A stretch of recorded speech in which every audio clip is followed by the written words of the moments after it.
How to transfer money from Standard Bank online banking to Capitec. Now, before doing this process, you have to ensure that your Standard Bank is fully verified and as well as your Capitec bank account so that you will not encounter any problems in the future and so that you will also receive the fund or the money without any problem. So the very first thing that you want to do is ensure that your Standard Bank online is fully verified and updated to the latest version.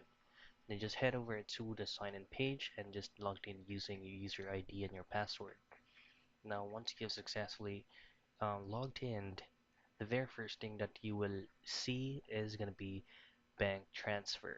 Now just simply tap on that and just enter your Capitec bank details and enter the specific amount, how much you would like the money to be transferred with, and then that's it. That's how easy and quick you can transfer money from standard banking online to Capitec.